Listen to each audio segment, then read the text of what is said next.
우리가 그 창세기를 묵상을 하고 있는데, 묵상을 할 때 여러분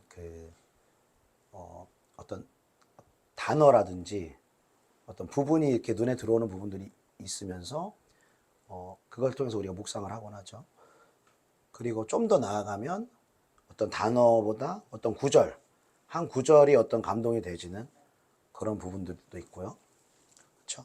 그리고 구절을 좀 넘어서 어떤 단락, 우리 이제 성경 보면 이게 동그라미 표시, 제가 보는 성경에는 이제 동그라미 표시가 되어 있거든요. 어떤 단락을 이제 구분해 놓는 그런 구분들이 있잖아요.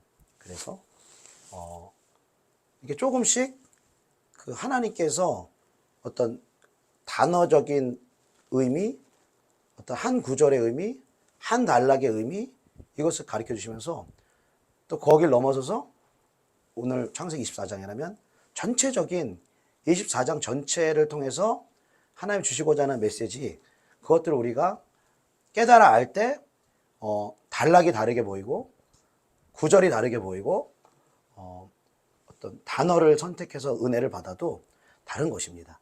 그래서 이렇게 부분적인 것도 참 중요하지만 성경을 볼 때는 어떤 숲을 보는 것, 전체를 보는 것도 참 중요한 것을 우리가 볼 수 있는데요. 성경에서는 어떤 전체의 하나님에 대한 관점을 알지 못하면 하나님의 뜻과는 전혀 상관없는 성경으로 해석하기도 합니다. 요셉을 총리로 삼으신 하나님, 이렇게 우리가 했다라면, 어떤 그거 부분만 본다라면 요셉을 총리로 삼으신 것처럼 너희들이 세상에서 높아질 수 있다, 이런 관점으로 우리가 성경을 해석할 수 있는 것이죠. 그러나 요셉을 총리로 애굽의 총리로 만드신 것은 그 백성 이스라엘을 구원하여서 결국에는 요셉을 통해서 이스라엘 백성들이 출애굽을 하고 광야를 거쳐 약속의 땅으로 들어가도록 하기 위해서 요셉을 총리로 세우신 것이죠. 그래서 그런 전체적인 맥락을 우리가 성경을 보아야 될 줄로 믿습니다. 우리가 창세기 22장에도 아브라함이 이삭을 바치는 장면, 여기서 우리가 잘 아시는 것처럼 아브라함과 이삭에만 우리가 집중을 한다면 뭐 인간적인 생각을 할 수가 있죠. 우리가 어떻게 하나님은 참 줘놓고 이렇게 뺏을 수가 있냐, 사람을 이렇게 사랑하는 아들 죽이라고 할 수 있냐, 그런 관점으로 보거나, 아니면 아들의 관점으로 보면은 잘못한 게 아무것도 없는데 왜 내가 갑자기 죽음을 당해야 되나, 그런 억울함을 우리가 호소할 수 있는 것이죠. 그러나 우리가 아는 것처럼 아브라함은 바로 하나님 아버지를 상징하는 것이고, 또 아들 이삭은, 죄 없이 죽음을 맞이하게 되는 이삭은 독생자 예수 그리스도를 상징하는 것을 우리가 알 수 있는 것이죠. 그 맥락 안에서 그 본문을 풀어 나아갈 때 부분이 우리가 의미가 있는 것이죠. 오늘 본문인 창세기 24장에 보니까 사실은 전체를 다 읽고 싶었어요. 전체를 다 읽고 싶은데 다 읽을 수가 없는 것이, 전체가 67절까지 있어요. 지금 성경이 이제 2장을 넘어갔는데도 안 끝나, 한 장이 67절까지 있어서 다 읽을 수가 없고, 그러니까 전체에 관련된 하나님의 어떤 의도를 먼저 좀 나누겠습니다. 간략하게 나누자면, 여기에서 아브라함이 그의 종 엘리에셀이라고 봅니다. 이 종은 창세기 우리 24장 2절 한번 읽어볼까요? 창세기 24장 2절 시작. 아브라함이 자기 집 모든 소유를 맡은 늙은 종에게 이르되, 아멘. 아브라함이 자기 집 모든 소유를 맡은 늙은 종에게 청하는 것입니다. 이 종을 엘리에셀로 보는 것은 창세기 15장에 보니까 우리가 이삭과 이스마엘이 있기 전에 아브라함이 이제 하나님께 질문하는 것이죠. 하나님이 나에게 자손을 주시고 민족을 번성케 한다고 하셨는데 지금 나에겐 자식이 없고 지금 나에게는 이 종인 엘리에셀밖에 없습니다. 그러니까 엘리에셀이 상속자가 되지 않겠습니까? 라고 하나님께 이렇게 질문한 것이죠. 이 엘리에셀로 말할 것 같으면 벌써 창세기 15장에 나온 그때부터 아브라함의 신임을 받고 있었다는 거예요. 아들이 없다면 이 종에게라도 자기의 모든 재산을 소유를 줄 만큼 이 종을 사랑하고 신뢰했다라는 것입니다. 그리고 이 오늘 본문에 나온 지금 아브라함의 나이가요, 그 이삭이 리브가와 이 결혼했을 때를 창세기 25장에 보니까 40세라고 말하고 있어요. 40세. 그리고 아브라함이 이삭을 낳은 나이가 100세입니다. 그럼 오늘 본문에 나온 아브라함의 나이는 140세, 139세이거나 140세였다는 거예요. 네. 그러면 아브라함이 75세에 하나님의 부름을 받았거든요. 하란에서부터 그 롯과 친지들과 또 종들을 데리고 이제 가나안 땅으로 갔잖아요. 그러니까 엘리에셀이라는 종은 갑자기 생겨난 게 아니라 아브라함이 하란에 있을 때부터 오래전부터 아브라함의 의중을 알고 아브라함의 보살핌을 받고 또 아브라함의 믿음이 성장하면서는 아브라함의 믿음이 이 종에게도 영향을 미치게 되는 그러한 자식과 같은 사랑받고 신뢰할 만한 종이 바로 엘리에셀이었다는 것입니다. 이 종에게 모든 소유를 맡깁니다. 모든 소유를 맡기고, 그럼 뭘 하게 하는가? 이 소유를 가지고 뭘 하게 하는가?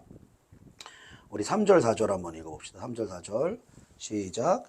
내가 너에게 하늘의 하나님 땅의 하나님이신 여호와를 가리켜 맹세하게 하노니 너는 내가 거주하는 이 지방 가나안 족속의 딸 중에서 내 아들을 위하여 아내를 택하지 말고 내 고향 내 족속에게로 가서 내 아들 이삭을 위하여 아내를 택하라. 아멘. 주인의 모든 소유를 맡은 이 종에게 가장 중요한 명령을 내리는데, 그것은 내가 가장 사랑하는 아들, 나와 하나인 내 독자 이삭의 신부를 얻기 위해서 너는 이 가나안 땅에서 택하지 말고 내가 속해 있던 그 바탄 아람으로 내려가서 나의 친족 중에서 신부를 택해라, 아내를 택해라, 그렇게 말씀하시는 것이죠. 그러니까 모든 소유를 맡기고 종에게 그 소유를 통해서 뭘 하라는 것입니까? 신부를 데려오라는 것입니다. 내 아들의 신부를 데려오라는 것입니다. 여러분, 이것이 어떤 의미가 있겠습니까? 여러분 예상을 하시는 것처럼 아브라함은 하나님 아버지를 상징하는 것입니다. 그리고 독자 이삭, 약속의 땅에서 신부를 기다리고 있는 독자 이삭은 우리의 신랑 대신 예수 그리스도를 상징하는 것입니다. 그리고 그 종인 엘리에셀, 이 엘리에셀은 누구를 상징하냐면 신부를 신랑에게로 이끌어가는 하나님의 종을 말하는 것입니다. 주의 종을 말하는 것입니다.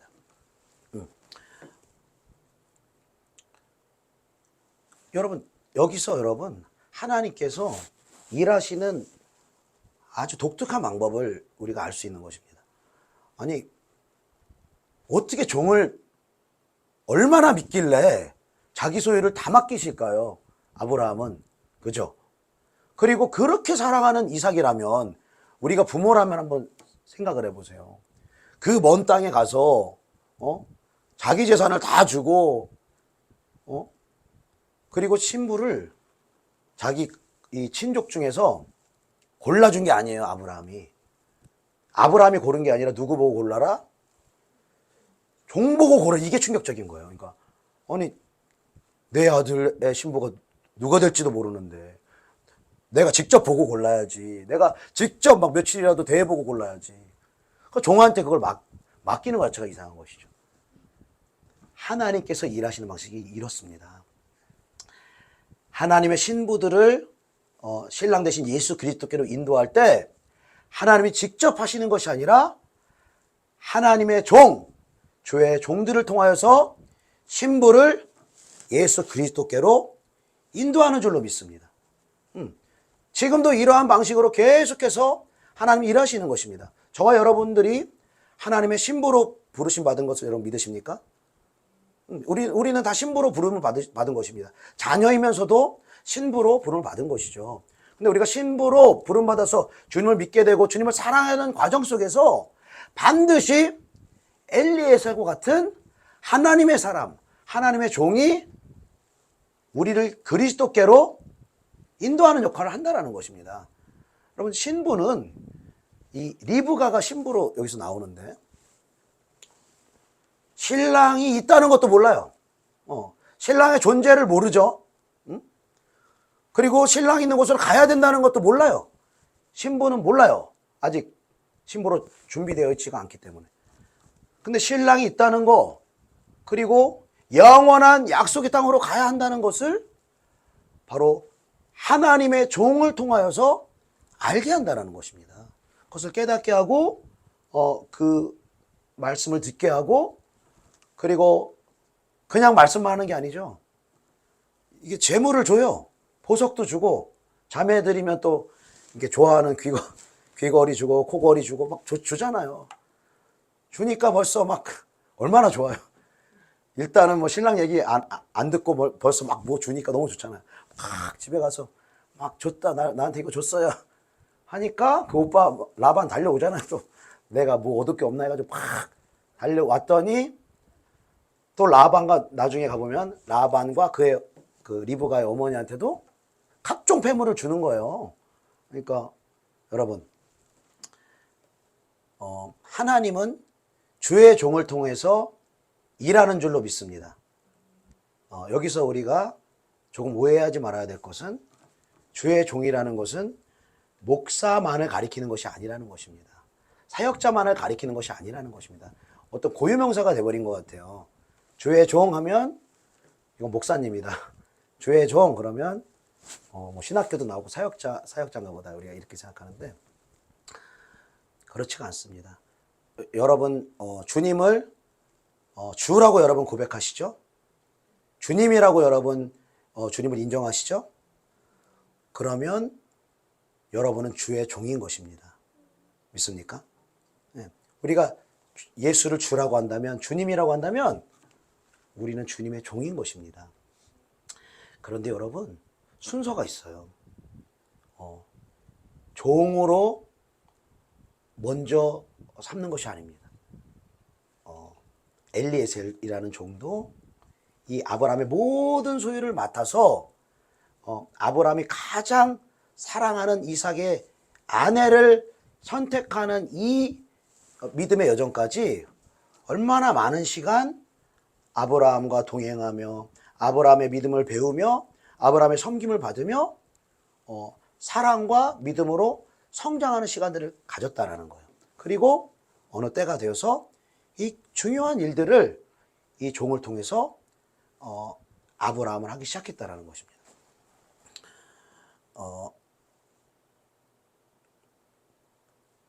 그래서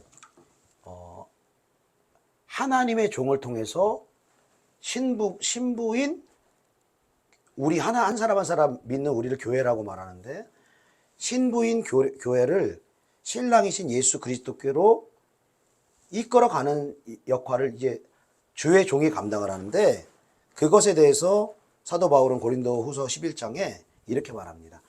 내가 하나님의 열심으로 너희를 위하여 열심을 내노니 내가 너희를 정결한 처녀로 한 남편인 그리스도께 드리려고 중매함이니라 라고 말하고 있습니다. 바울이라는 하나님의 종, 주의 종이 예수를 알지 못하던, 믿음이 연약하던 그 성도를 예수님과 결혼하게 하기 위해서 중매시킨다, 연결시킨다 라고 말하고 있는 것입니다. 그리고 갈라디아서에 보면 갈라디아 성도들을 향해서 그들이 그리스도 형상을 이룰 때까지 바울이 해산하는 고통을 겪는다라고 말하고 있습니다. 여러분, 해산하는 고통, 저는 겪어보지 않아서 모르겠지만 겪어보신 분들은 얼마나 그 이상으로 고통스러운 고통이 있을까요? 육체의 고통을 우리가 생각을 해봤을 때 그 이상으로 겪을 수 있는 고통이 없을 것입니다. 죽음에 가까운 고통이 바로 해산하는 고통인 것입니다. 그런데 그리스도의 형상을 만들기 위해서 여러분 그리스도의 형상을 만든다는 것이 바로 신부의 모습으로 단장시키는 것과 같은 말인 것입니다. 그리스도 형상을 만들고 신부의 모습으로 단장시키기 위해서 주의 종이 어떤 역할을 한다는 거예요. 어떤 것을 감당한다는 거예요. 해산하는 고통을 감당한다는 것입니다. 여러분 하나님의 관점으로 봤을 때 하나님은 많은 사람들을 요구하는 것이 아닙니다. 많은 무리를 요구하는 것이 아니라 주님 앞에 나온 한 사람 한 사람이 신랑 되신 예수 그리스도를 사모하고 그분을 갈망하고 그분을 위해서 살아가며 그분의 영광스러운 그분의 나라를 향하여서 주님과 동행하는 삶, 그 신부의 삶을 준비하는 삶으로 우리 모두가 나아가기를 주님이 원하시는 줄로 믿습니다. 우리를 신부로 삼기 위해서 그 아들 독생자 예수 그리스도를 우리에게 보내주신 줄로 믿습니다. 그런데 여러분, 대다수의 우리의 주변의 성도들을 본다면 이 신부로서 단장되어지는 곳에 거의 관심을 두지 않는 경우들을 본다는 것입니다. 그저 자녀로서 아들과 딸로서 내가 주님 앞에 어떤 받을 수 있는 혜택만을 요구하는 것이지 어떤 구원을 따놓기만을 바라는 것이지 실제로는 그냥 이 땅에서 하나님의 나라는 일단 떠났으니까 이 땅에서라도 어떻게든 형통하고 잘 살기를 바라는 것이지 신랑 되신 예수님을 사모하고 주님을 더 알기를 원하고 그 주님과 동행하는 삶을 원하는 삶, 그렇게 살아가는 이들은 많지 않다라는 것입니다. 참된 주의 종이라면 교회 다닌다라고 만족할 수가 없는 것입니다. 참된 하나님의 사람이라면 그 영혼이 봉사 많이 하고 직분을 갖고 사람들에게 인정받고 칭찬받는다라고 그 영혼을 향해서 만족할 수가 없는 것입니다. 참된 주의 종은 그 영혼이 신랑이신 예수 그리스도를 사모하는 신부의 영성으로 준비되기를 간절히 사모하는 것이 참된 주의 종의 마음인 줄로 믿습니다. 그것이 하나님의 마음인 줄로 믿습니다. 여러분 이 엘리에셀을 보세요. 엘리에셀의 관심이요. 너무나 우리가 성경을 다 읽어볼 수 없지만 이제 엘리에셀이 왔다고 이제 씻을 물도 주고 음식도 줬어요. 음식도 마련해놨어요. 자 먹어라. 그랬더니 엘리에셀이 뭐라고 그래요? 나 이거 주인의 일을 말하기 전까지 안 먹는다 이래요. 안 먹는다 이래요. 여러분 얼마나 먹고 싶었겠습니까? 그 먼 길을 오는데 얼마나 먹고 싶고 얼마나 자기 지친 몸을 씻고 쉬고 싶었겠어요. 그런데도 몸을 쉬는 거, 먹고 싶은 음식 먹는 거 이거 뒷전인 거예요. 주인의 뜻을 이루는 것에 완전히 올인되어져 있는 것이 바로 종의 모습인 것입니다. 믿습니까? 먹는 것도 나중, 씻는 것도 나중, 주인의 뜻을 이루는 것, 주인의 뜻이 뭡니까? 신부를 취하여 데리고 가는 거예요. 신부를 준비시켜서 독자 이삭에게, 내 주인의 아들에게로 데리고 가는 것이 이 종의 사명인 거예요. 먹을 것도 마다하고.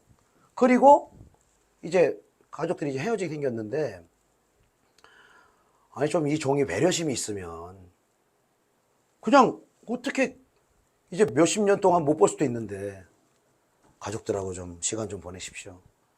서로 위로하십시오. 시간을 줄 법하잖아. 시간을 안 주네? 다음날 바로 출발한다. 우리 바로 가겠습니다. 본문 읽어보시면 아실 겁니다.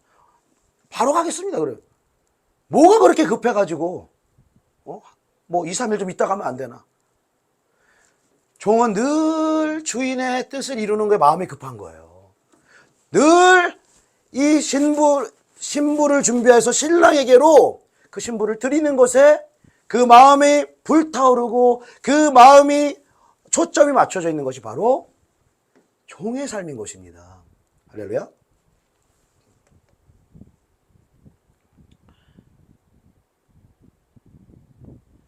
그러니까 우리 모두는요, 여러분, 자녀로부터 시작하여서 신부의 영성, 즉 신랑으로 그분을 정말 부부와 연인과 같은 사랑으로 사랑하는 사랑까지로 우리 이끌어 가십니다. 정말 그 사랑이 없이는 살 수 없는 사람으로 우리를 이끌어 가십니다. 믿습니까? 그 사랑의 충만한 가운데로 나아가는 거. 우리 모두가, 저를 포함해서 우리 모두가 주님의 사랑을 얼만큼 우리가 어디까지 경험했든지와 상관없이 주님은 끝없이 영원토록 무궁하신 그분의 사랑 안으로 우리를 초청하시는 것이죠. 그리고 그 신부의 영성으로 신랑을 사모하며 신랑의 뜻을 이루기를 원하며 신랑에게 순복하며 신랑의 영광을 위해서 살아가는 그 마음이 충만해지면 이 사람은 신부로서만 머물지 않습니다. 반드시 이 사람은 또 다른 신부를 데려오는 종으로 주님의 파송을 받게 되는 것입니다. 믿습니까? 예. 그런 거예요. 근데 많은 경우는 순서가 어떻게 되냐면 종부터 하려고 그러는 거예요. 종부터. 근데 종부터 하려는데 어떤 종이냐? 하나님이 요구하시는 것을 듣고 그대로 종을 하는 게 아니라 내 생각대로 이렇게 하면 괜찮겠지. 그리고 어떤 우리 교회법이라든지 우리 교회 전통 안에서 아니면 어떤 한 목회자 안에서 이렇게 교회에서 이렇게 해주세요. 열심을 내주세요 하는 그러한 봉사와 섬김으로 종을 하려고 한다는 것이죠. 그렇다 보니까 하나님의 사랑도 잘 모르겠고 하나님의 뜻도 모르겠고 그분을 갈망하는 마음도 없고 그분을 위해서 살고자 하는 마음이 없다 보니까 누가 종으로서 막 자기 먹을 것도 뒤로하고 쉴 것도 뒤로하고 자기 육체적인 안락함을 다 뒤로하고 이 잃어버린 영혼을 향하여서 아직 신부로 부름받아야 하나님을 알지도 못하는 영혼에게 어떻게 복음을 전하고 어떻게 그들의 영혼을 신랑에게로 이끌어갈 수 있겠습니까? 그래서 먼저 사랑받게 하는 거예요. 먼저 섬김받게 하는 거예요. 먼저 주님의 자녀로서의 정체성, 신랑 대신 주님을 알아가며 그분의 사랑을 알아가며 신부로서 단장되어지는 삶을 먼저 하나님 하게 하시는 것이죠. 누구를 통해서? 주의 종을 통해서 한다는 거예요. 먼저 신부가 되어지고 먼저 하나님의 소유, 하나님의 재정, 하나님의 시간, 하나님의 모든 것들을 맡겨서 그 사람을 통해서 신랑에게로 이끌어갈 수 있도록 종에게 말씀하신다는 것입니다. 사랑하는 여러분, 우리가 지금 신부로 단장되어지는 그런 귀한 시간에 있는 줄로 믿습니다. 신랑을, 그러니까 신부로 단장하는데 여러분 가장 중요한 것이 무엇입니까? 신랑 신부 관계는 일적으로 만나는 사이가 아니거든요. 일시키려고 만나는 사이가 아니거든요. 일하고 상관없이 사랑의 관계로 만나는 것입니다. 시간을 내고 또 그분을 알아가고 그분의 온유하심, 그분의 사랑의 충만하심, 우리를 기다리시는 자비와 인내하심, 그것들을 날마다 깨달아 알아가는 가운데 그 신랑을 어느 순간 더 사랑하게 되고 더 갈망하게 되고 십자가의 그 사랑을 우리가 깨닫게 되는 가운데 우리가 자원하는 마음으로 그분을 따르는 마음이 시작되어질 때 조금씩 우리가 종으로 섬겨야 될 사람들을 우리에게 허락해 주시는 거예요. 우리 각자가 다 알고 있습니다. 내가 지금 어떤 대상을 얼만큼 섬겨야 되는가. 근데 신부로서 우리가 단장되어지는 것이 적을수록 우리가 영혼들을 섬길 수 있는 분량은 적은 거예요. 그러나 주님을 사랑하고 신랑을 갈망하는 마음이 그분과 동행하는 훈련이 되어질수록 영혼들을 또 다른 신부를 신랑에게로 이끌 수 있는 그러한 종으로서의 삶이 더 많아질 줄로 믿습니다. 우리가 신부로서 단장되어지는 가운데 종으로 나아가는 축복이 있기를 예수님의 이름으로 축복합니다. 자, 한 가지 관점 우리가 또 보길 원합니다. 그런데 우리가 창세기 말씀 쭉 보면서 뭐 아브라함에게 여러 가지 참 무리한 요구를 하시는 것 같고, 뭐 약속을 해놓고 뭐 약속의 자녀를 뭐 수십 년 동안 25년 동안 약속의 자녀가 없었고, 예. 또 기껏 25년 만에 약속의 자녀를 줬는데 번제물로 바쳐라, 이렇게 좀 무리한 요구를 좀 하나님 하시는 것 같죠. 근데 여러분 끝까지 가보면 결국에는 죽이게 해야 못 죽이게 해요. 못 죽이게 해요. 네. 하나님이 꼭 이래요. 하나님의 종들, 하나님의 사람들한테 막 무리한 걸 시키는 것 같은데 결국에는 끝까지 뭐 죽을 만큼 이렇게 막 요구하는 게 아니라 고린도전서에 보면은 시험 당할 만한 시험을 우리에게 허락하시고 시험 당할 즈음에 그것들을 피하게 하신다라고 말씀하시네요. 우리의 믿음의 분량이 감당할 수 있는 만큼만 하나님 허락하신다는 거예요. 가장 끝에까지 가서 모든 고통을 감당하시고 모든 희생을 감당하는 건 누구세요? 하나님 본인이세요. 하나님과 하나이신 예수님 본인이세요. 오늘 본문에 똑같아요. 자, 이삭은 그 약속의 땅에 가만히 있습니다. 신부가 올 때까지 가만히 있어요. 그런데 우리가 하나님과의 관계를 여러 가지 관계로 우리가 말할 수 있다고 했잖아요. 아버지와 자녀, 또 주인과 종, 또 신랑과 신부, 뭐 스승과 제자, 또 대장과 뭐 군사, 뭐 이런 관계로 우리가 가질 수 있잖아요. 그런데 우리가 하나님을 생각하는 그 모든 관계는 먼저 그 관계를 맺으신 분이 계세요. 우리가 다이렉트로 하나님과 그런 관계를 맺는 게 아니라 하나님과 그 아들 예수 그리스도께서 먼저 이 모든 관계 가운데 두 분이 들어가시는 거예요. 아버지와 아들로, 신랑과 신부로, 그리고 주인과 종으로, 스승과 제자로 이 관계 안으로 들어가는 거예요. 그리고 우리는 어떻게 하나님의 자녀가 되는가? 그리스도 안으로 들어가서 하나님의 자녀로서 하나님을 대하는 것입니다. 우리가 어떻게 신부가 되느냐? 그리스도 안으로 들어가서 하나님께 드려진 신부가 되는 것입니다. 할렐루야, 믿습니까? 여러분, 그러면 주인과 종의 관계도 한번 보세요. 가장 먼저 하나님의 종이 된 분이 누구겠습니까, 여러분? 예수님이신 거예요, 예수님. 예수님이세요.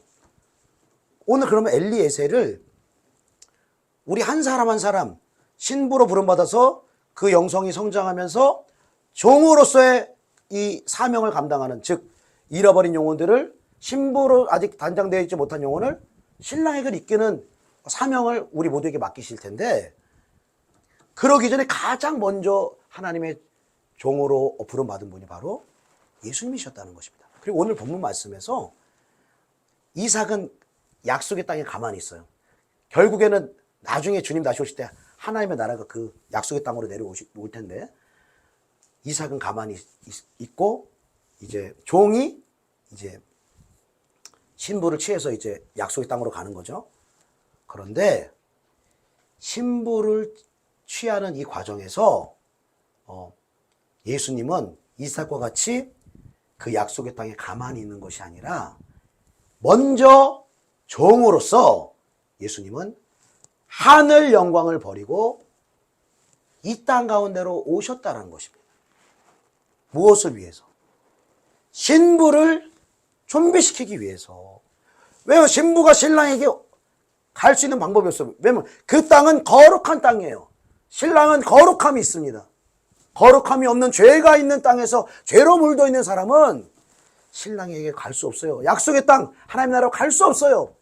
죄의 문제를 해결해야 했기 때문에 이 나중에 신부될 이 죄인의 죄를 해결하시기 위해서 우리 주 예수 그리스도께서 약속의 땅과 약속의 하늘인 하늘 보좌를 버리고 이 땅 가운데로 오셨다라는 것입니다. 그것이 바로 여러분 엘리에셀이 가나안에서 출발해서 바단 아람으로 세상의 땅으로 신부를 취하러 간 것과 동일한 것입니다. 예수님께서 이 땅으로 내려오신 것이죠. 그리고 2000년 전에 예수님은 처음 이 땅으로 오신 게 아니에요. 우리가 구약성을 쭉 보면서 우리가 살펴봤잖아요. 인류가 죄를 범해서 완전히 절망했을 때, 소망이 없을 때마다 예수님이 찾아오십니다. 아담이 죄를 범했을 때 이제 아담은 절망인 거예요. 아담에게는 죄와 사망과 영원한 지옥이 예비되어 있는 거예요. 그러나 그때 동산에서 거니시는 여호와의 소리로 나타나신 그분이 바로 예수 그리스도신 것입니다. 그리고 그 예수 그리스도를 만나서 이 여자의 후손이 뱀의 머리를 깨뜨릴 것이라는 이 원시복음이라고 알려진 그 말씀을, 그 약속을 받고, 그리고 가죽옷을 직접 입혀주셔서 아담과 하와의 죄를 씻어주셔서 신부로 단장시키시는 종의 모습으로 예수님이 이 땅에 오셨다는 것입니다. 그리고 아브라함의 경우에서도 여러분 13년 동안 이스마엘을 낳고 하나님과 상관없이 살아요. 세속적으로 살아요. 죄에 물들어 살았어요. 아브라함의 모습으로는 여러분 어떻게 신랑이신 예수님께로 나아갑니까? 어떻게 약속의 땅으로, 영원한 땅으로 나아갑니까? 아브라함의 의로 나아갈 수가 없죠. 그때에 바로 예수님께서 창세기 14장에 육신의 몸을 입고 이 땅 가운데로 오시는 것입니다. 그리고 죄로 물들어 있는 신부의 자격이 없는 죄를 지은 아브라함에게 그 죄를 씻어주시고 할례를 통하여서 그리스도와 함께 십자가에 못 박힐 수 있도록 그 은혜를 예수님께서 허락하여 주신 줄로 믿습니다. 예수님은 이 땅에 오셔서 하나님의 종이자 사람의 종이 되셨습니다. 하나님의 종으로서 그는 근본 하나님의 본체시나 하나님과 동등됨을 취할 것으로 여기지 않고 오히려 자기를 비워 종의 형체를 가지사 사람들과 같이 되셨고 사람의 모양으로 나타나사 자기를 낮추시고 죽기까지 복종하셨으니 곧 십자가의 죽으심이라. 하나님의 종으로서 사람들을 위했지만 사람들을 위하고 섬기는 그것까지도 하나님의 뜻에 순복하기 위하여 하나님의 철저한 종이 되어서 사람들과 같이 되시고 종의 형체를 가지시고 죽기까지 복종하셨다라고 말씀하시는 것입니다. 그리고 하나님의 뜻 안에서 신부가 되어야 될 죄인들을 섬기는 것입니다. 인자가 온 것은 섬김을 받으려 함이 아니라 도리어 섬기려 하고 자기 목숨을 많은 사람의 대속물로 주려 함이니라. 주님이 이 땅으로 오신 것은 왕으로서 섬김받기 위해서 온 게 아니라는 거예요. 종이 신부를 위하여서, 신부를 취하기 위해서 죄인들에게 갈 때는 섬김받기 위해서 간다는, 가르치기 위해서, 군림하기 위해서 가는 것이 아니라 그 근본은 뭐라는 거예요? 섬기기 위해서 간다는 것입니다. 그 영혼의 아픔을 보듬어주고 함께 기도하며 함께 하나님의 길, 신랑이 있다는 것을 가르치며 그 신랑께로 이끌어가는 그 길을 종의 섬김과 헌신을 통해서 그이들을 해나간다는 것입니다. 그래서 여러분, 우리는 주님의 신부이면서도 하나님의 신부인데 주님께서 우리를 위해서 피를 흘리신 의미에 대해서 계시록 5장은 이렇게 말합니다. 일찍이 죽임을 당하사 각 족속과 백성과 방황과 백성과 나라 가운데서 사람들을 피로 사서 하나님께 드리시고 라고 말씀하십니다. 예수님의 피로 죄인들을 씻으시고 죄인들을 정결케 하셔서 어떻게 한다고요? 하나님께 드린다고요. 신랑이신 하나님께 드려지는 것입니다. 할렐루야. 우리의 삶은 예수의 피로 씻겨짐 받는 가운데 하나님께 드려지는 신부의 삶으로 나아가야 될 줄로 믿습니다. 여러분, 그 과정 속에서 우리는 두 종을 보게 됩니다. 예수님 가장 먼저 우리의 하나님의 종으로 또 죄인들의 종으로 오신 예수님을 보는 것이고요. 그리고 예수님을 먼저 믿고 예수님의 사랑을 먼저 받아 신부로 먼저 준비되어 간 우리를 신랑께로 이끌어가는 하나님의 종들을 보는 것입니다. 그리고 여러분, 이 신부는 절대적으로 이 주의 종에게 이끌림을 받습니다. 몰라요. 스스로는 알지 못해요. 그 길이 어떤 길인지 알지 못해요. 종의 섬김과 종의 사랑과 종의 가르침을 통하여서 신랑에게로 이끌림을 받는 것입니다. 그리고 여러분이 신부로서 준비되어지는 만큼 하나님은 여러분을 종으로 사용하십니다. 여러분을 통해서 잃어버린 영혼들을 보게 하시는 거예요. 그 영원한 나라가 있는 줄도 알지 못하고 그냥 교회만 나오면 되는 줄 알고 그냥 봉사하고 그냥 직분을 받으면 되는 줄 알고 여전히 자기 의로 자기 열심으로 자기 만족으로 신앙생활하는 영혼들을 바라보며 결코 종은 안심할 수가 없어요. 결코 그럴 수 없어요, 여러분. 종의 삶의 목적과 이유는 신부를 단장시켜서 신랑의 소유로 삼게 하는 것이 바로 종의 삶의 이유인 것입니다. 사랑하는 여러분, 신랑이신 예수님을 날마다 사모할 수 있기를 축복합니다. 날마다 그분과 뜨거운 사랑을 나눌 수 있기를 축복합니다. 그리고 저를 포함해서 하나님께서 붙여주신 종을 통하여서 여러분 배우며 순종하며 여러분 이 길을 걸어가시길 바랍니다.